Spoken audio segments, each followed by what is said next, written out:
Welcome, everyone. I'm Kimberly Boschman, and this is the Intentionally Intuitive podcast.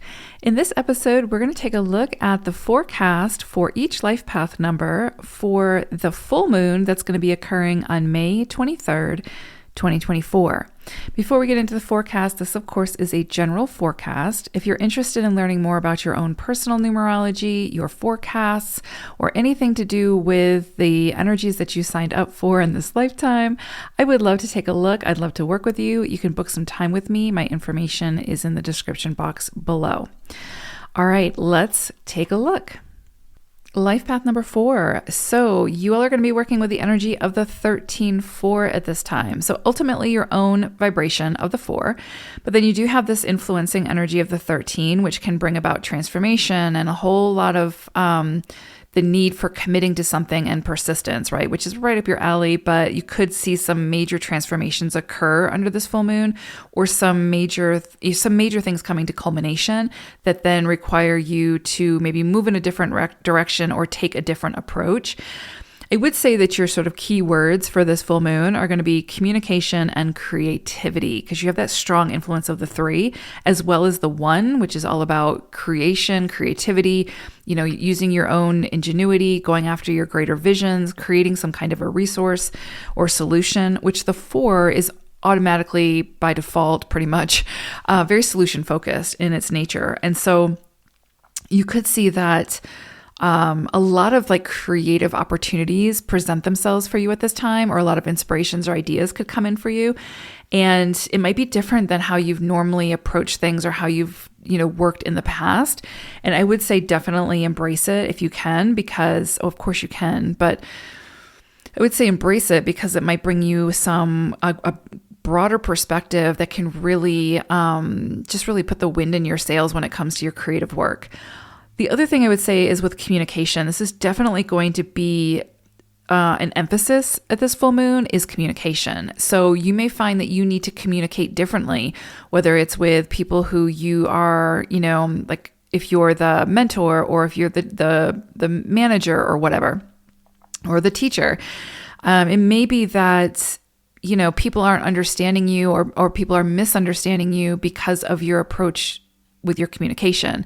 So a lot of times with 4 energy, we can assume that people automatically get it, right? And so we're trying to explain something or talk about something, and it's a blank stare that we're getting back. And it's not that the person isn't capable of grasping the information or grasping what it is that we're trying to share.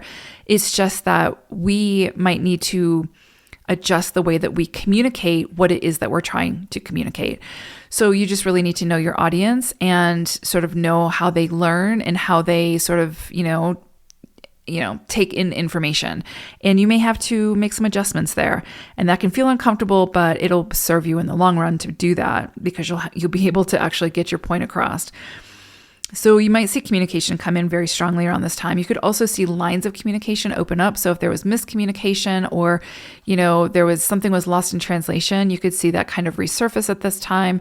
You could see sort of the floodgates open when it comes to transportation, communication, and what it is that you're trying to share, right? And what others are trying to share with you. So communication is very strong at this full moon. And I think that there's probably going to come in something where we need to be mindful of how we are communicating. If your approach is sort of that holier than thou, I'm teaching you and you don't know, but I know, and let me tell you type thing, you're not going to get very far. That's, that people are going to turn off or get defensive with that. And so I would say, just be very mindful of how it is that you're communicating, what it is that you're trying to get across. And you might find that shift or that change will go a long way. The other thing I would say about this is definitely like self-starter type of energy and putting your ideas out there. This is your time to shine. So the question becomes, what's holding you back? And you might say, well, I'm trying to shine, but the universe keeps holding me back, or I keep hitting these roadblocks. That's very normal for 4 energy to hit a lot of roadblocks and a lot of tests and challenges on their path to accomplishing something. But this is kind of a different energy where it kind of comes back to check your belief systems about yourself, check your, self-defeating thoughts, your self-doubt, imposter syndrome, whatever it is that comes up for you that is holding you back from really just putting yourself out there and really just sharing your wealth of information, your expertise, your ideas with the world.